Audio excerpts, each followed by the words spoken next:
I'm so excited to be back on the Little Advice Podcast.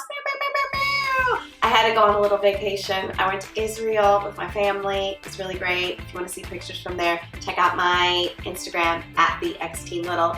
But also, speaking of Instagram, guess what? Finally got a Little Advice Podcast Instagram. It is at a Little Advice on Instagram. We've got daily tips. We've got games. And also, most importantly, I did a really sexy photo shoot, so I'm going to need you to check those videos out and pictures. We have a really funny guest today, but first, did I mention I have an Instagram? Yeah, go on A Little Advice Podcast on Instagram.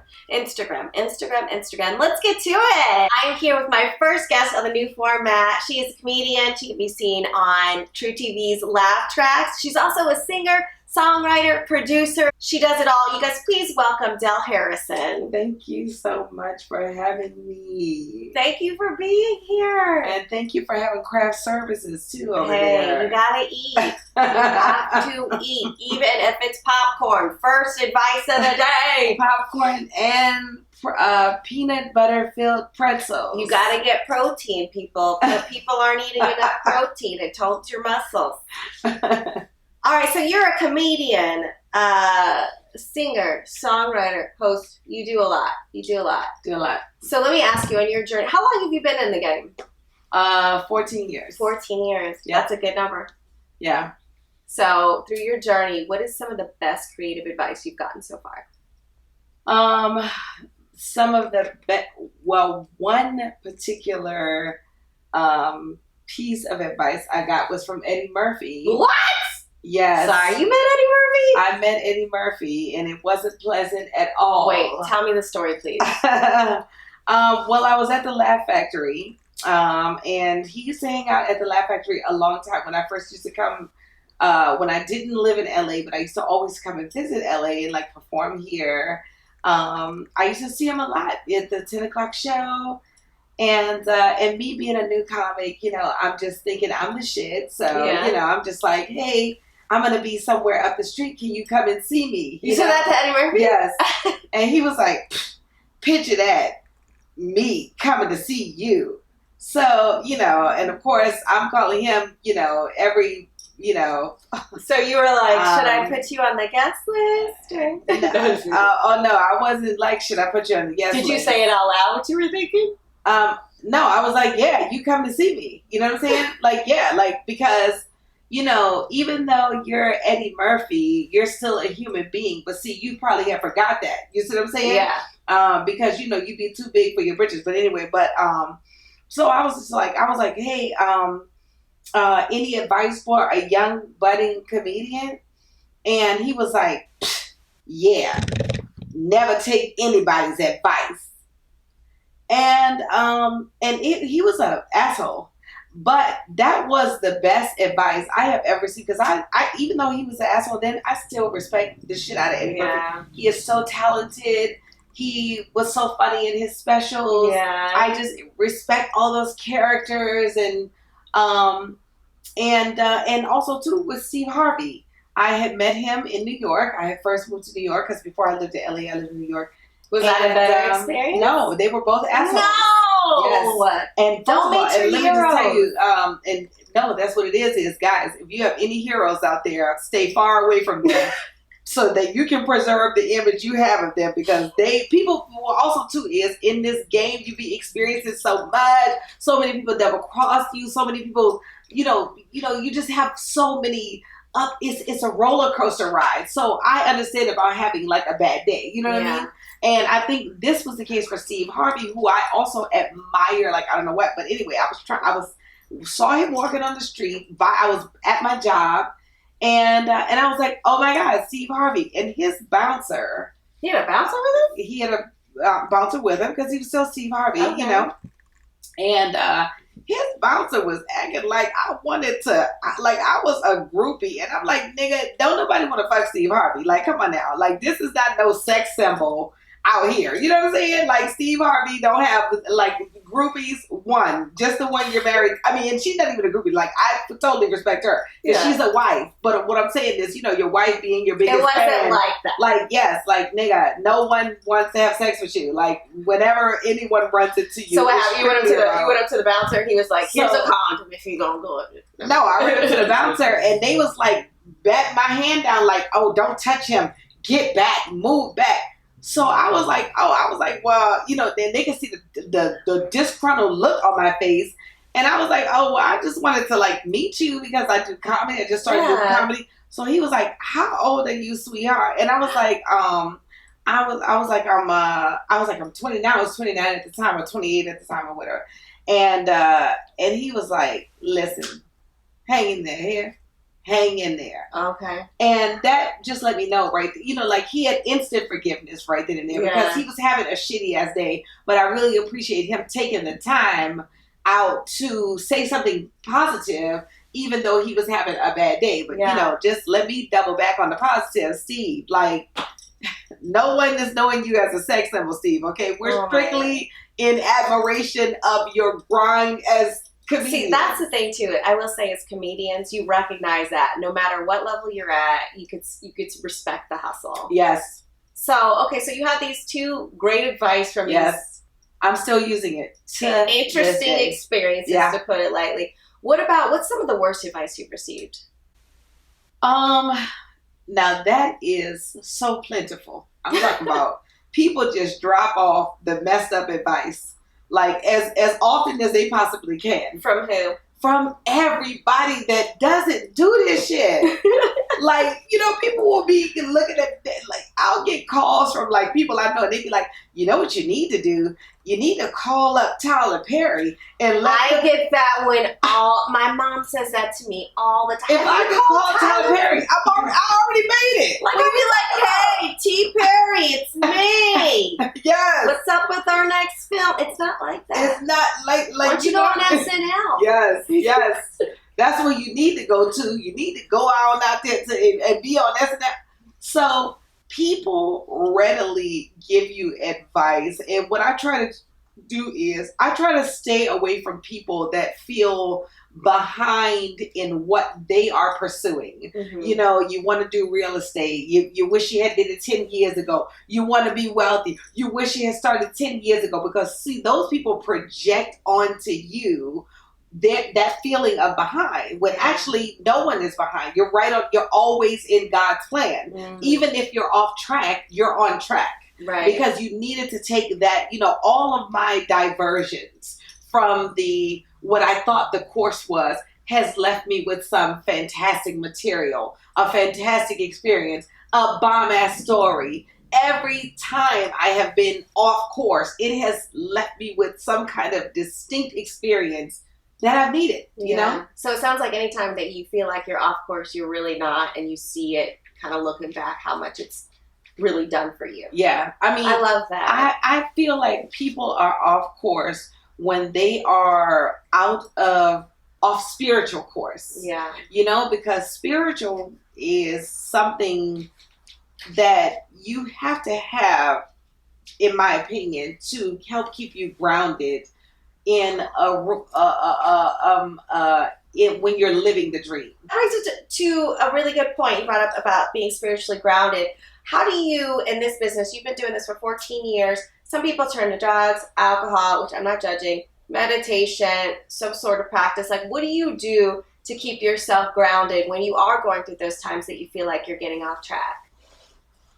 You know what? I smoke a lot of weed. Okay. Try to smoke legal. weed at sundown. It's legal. And what do you mean at sundown? Tell me about that. Well, but I don't smoke during the daytime because, business happens during the day. I don't want to be mind altered and slow because, when I'm talking about my friends. Oh God, I really be putting them through it and they don't even know it because I'm even not even friends with this girl to this day from smoking weed because when you smoke weed, you be zoned out. Yeah. Sometimes people be telling you a whole story, girl, and you be like one word, be like, sugar. That reminds me of the time I made Kool-Aid when I was not, girl. I tuned back into her story and she was like, And now you know the most critical part of my childhood. I'm like, oh my God, I can't go back and tell this girl I don't. We're not friends. So you're just like, I can't even be friends That's with you it. anymore. Like, We broke up from that point. I could never tell you that I zoned out. But that made you instate your rule of no smoking during the daytime. Well, yeah. Just because, especially living here in LA, where business just pops up at the gas station sometimes. Yeah. You might run into somebody at the grocery store, everybody's all around, even though it's huge, it's very tiny here. Yeah. And I don't want to be getting, after 14 years, you have made so many follow-up phone calls. Yeah. And I just don't want one of those calls coming in and then I'm just like, oh yeah, what did you say? And it's like one of the most critical. So you want to be at your sharpest. Yeah. At my sharpest. What else do you do to deal with just to check because it's hard. You have your wins and you have your losses, and then like how do you do to stay on track? Like one of my fallbacks, and maybe I can get your advice on this, is what do you do? Do you ever get in the trap of comparing yourself to other people? Like, what do you do when that comes up? How do you check yourself? Well, the thing is, I have affirmations all around my house. Ooh. I have them popping up on my phone, and I have a vision board of some distinct things that I want, so that whenever I look at someone and they're like, just did this show, just did that show, just did this show. And then I can go back to the vision board and say, oh, that show wasn't even on here.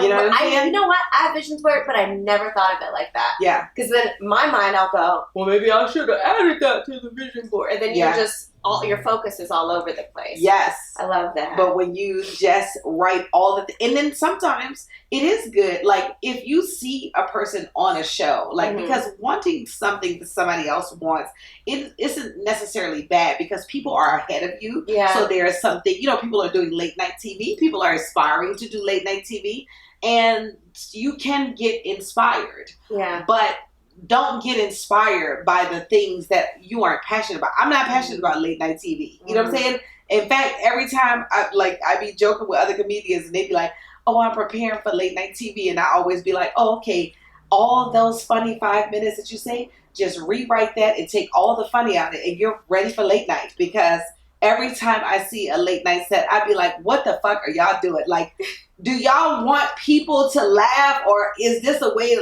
is this like the late night TV, the way to be like, okay, you're washed out now. We're ready to deal with you. You know what I'm saying? Because it's like, I've never laughed. And I'm talking about zero laughter, And so that's not an aspiration for you. It's not an aspiration. So it's like it doesn't even bother you. So it doesn't bother me when I see late night. But I am so happy for the people that have aspired to do that. That's in their brand, and they want it. Now, I have done late night TV, though. I did the Monique show. When Monique show had her late night TV, I spoofed Monique on the web. She found my sketch, invited me to do her show, and I went on her show and did late night. And she invited me to be a guest on the couch. If we had more black late night shows, more black people would be, because everybody used to be killing. There's another tip. Yeah. Produce as much content as possible. You never know who's going to find it. Oh, someone's always finding it, know? One more thing before we go to our next segment. How you do music as well. I haven't talked too much about that. How do you see comedy and music being related? They are actually the same. Most of the comedians I know can sing. Most of the maybe I'm not funny enough because I can or musically inclined. Okay, it's very rare. Okay, that's what I'm talking about. Even if it's like a Weird Al musically inclined, you remaking, Michael Jackson's "Beat It to Eat It." And most of the singers that I know are extremely funny people. Yeah. They are. When I go to concerts and they riff in between, I'm like, whoa. Yeah. Like, know your lane here, buddy. Yeah. I do the comedy. I sing the songs. You hired me to host and you don't tell another joke and you're dead. I'm lying. I do that. I refuse to laugh at a person who doesn't classify as a comedian. Thank you. Hey, they're taking our jobs. We're taking their jobs as well. Lil Duval just had the #1 hit on the radio, you know what I'm saying? With I ain't going back and forth with you niggas. I'm living my best life. Oh, I know Smile, that bitch. Smile. That's Lil Duval. And don't get me started on Donald Glover. You know? He makes me so mad. No And one he should be is, that talented. you know, he is so, but like everyone's that talented, but people are not pursuing it. Because that's the thing is, people have the talent. I know this dude, Derek Gaines, in New York. I'm talking about every time I see him, I'll be like, don't even talk to me unless you're going to sing. And he'd be like, I don't sing that. But I'm talking about this dude's voice is the most crazy, gorgeous singing voice ever. Like when he's playing along, and I'm like, I know you be singing in the shower. Why are we hiding our light under a bush? But that's actually how I came to sing. I was standing at this old man's. Did some live event I was at, and this old man picked up this bass, and the band started playing. And I walked over there, and I was like, I was gonna be like, I have to sing with this band. And the man was like, do you want to sing with the band? And I guess it was just that thirst on my face. And I was like, no. And he was like, sweetheart, don't you hide your light under a bush? And it that gives me like goosebumps. And every time I go even nervous about anything, that old man pops right up, you know? So, wow. Yeah. You never know where you're going to get an important message. Yeah. Okay, so speaking of messages, I got to throw a shout out to the sponsor for this episode. And spoiler alert, it's me.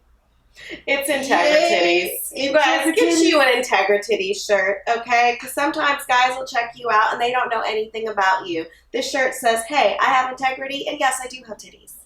So, Integrities. Get you a shirt today, okay? Thank you so much. Oh, hi, I didn't see you come in. Yeah, I recycle paper towels.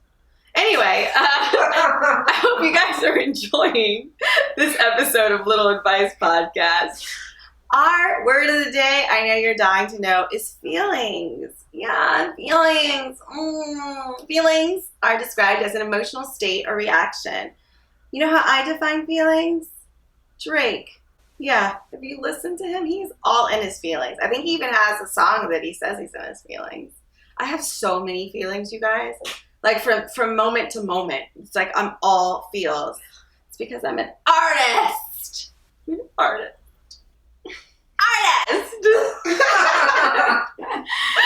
Back to the show. All right. So this next segment, we're going to play a game. All right. Now, Del, I don't want to intimidate you too much, but I don't know if you know this about me. I do have a BA in psychology. Is this where I'm going to find out I'm crazy? Are you? Yes, I am. So we're going to do my little version of an ink blot test. Instead of ink blot, I'm going to show you a picture, and you have to tell me right away the first feeling you get from it, and then I'm going to analyze you at the end of it. Okay. Right? So for our listeners who can't see this, now visual format, I'm going to explain the picture after I show it to her. You ready? Okay. All right, here we go. First picture. I feel... We have a squirrel with its arms out and its mouth open. I feel joy. Joy. Okay. All right. And because he's looking like he's looking like, oh, wait a minute, y'all, wait a minute. All right, so you see this as an urban comedian. Yes. I see. Yes. All right, we're gonna. Okay, yes. So make sure you tune into that means black. Okay. To the black comic. To the show. To look at the website. We're gonna have pictures of these. Okay. First feeling you get when you see this. Ready? Go. It's pity. That is the ugliest baby I've ever seen in my life. It's Mr. Bean's face on a baby's body. And I do not feel warm and fuzzy at all. You don't feel warm and fuzzy about this? No. I feel like, don't touch me, baby. All right, next one. What? I feel confusion. What the hell is that? This is a cat, an orange cat with a lady.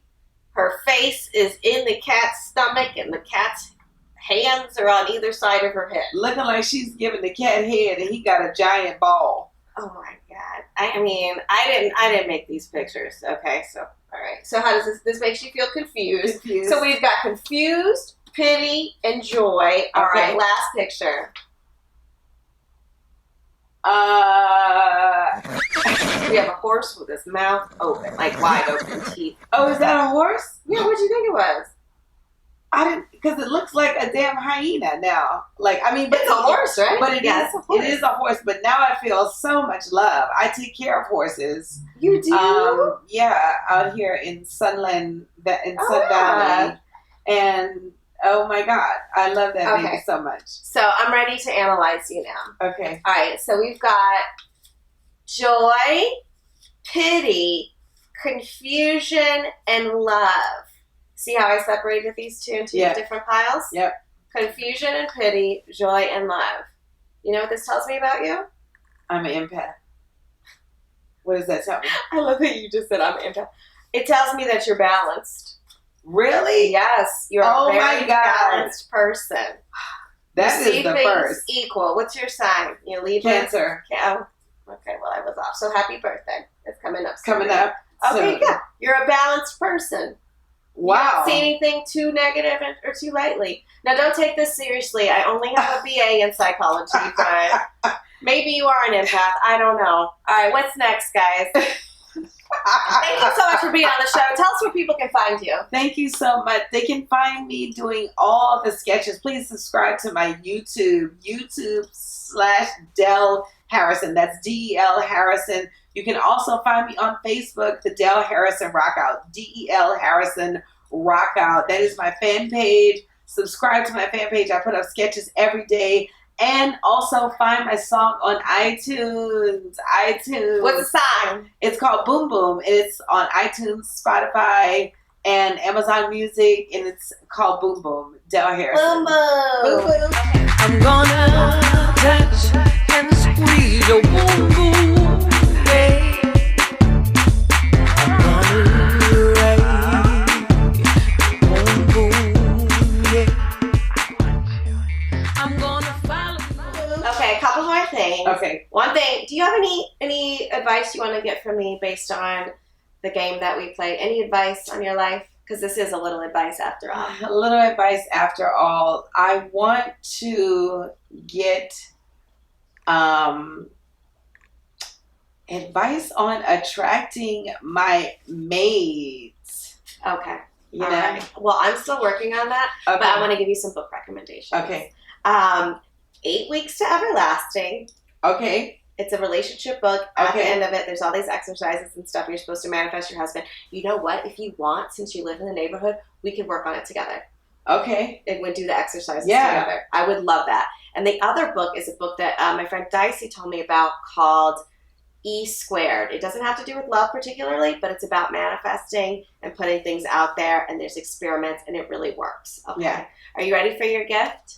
I'm ready. You know you have a gift, right? I'm all have gifts. super ready. Where is it? I love gifts. Oh my God. It's been right here the whole time. And that's how life works. And this is a burger sticker on here. Are you hungry? Yeah. Did you see the way I tore up that popcorn? Yeah, I did. You came Am I right supposed over to open to this it. on camera? Yeah, open it. Guys, I love a good gift. I love a good gift. I'm just So you're one of those people who unwraps your gifts meticulously, don't you? Yes, and you know, All right, let's see I try it. Show the people. Oh my God. A little You have your affirmation. I don't need to live life in a way that will impress others. Yay! Patient name. Guys, this is my prescription. Del Harrison. And you can add that to your affirmations that you do every Yay. day. Put that on your mirror or your wall. Yay! And then I have a journal, which I absolutely love because I'm always writing down things. Journal or joke book? Yeah, journal, joke book. My things go anything I write on is everything. Journal, joke book, note taker, church tissue. notes. I got you. All right, you guys. Thank you so much for tuning into this episode of Little Advice Podcast. If you want to hear more from Del Harrison about her creative process, please tune in to Patron. We're going to have a whole separate interview about her writing, singing, and comedy process. Thank you guys so much for tuning in to this episode of A Little Advice. And special shout out to BED Productions, Brittany, Emmanuel, Dicey. Be sure to look them up Thank you guys so much, and thank you to John Harrison.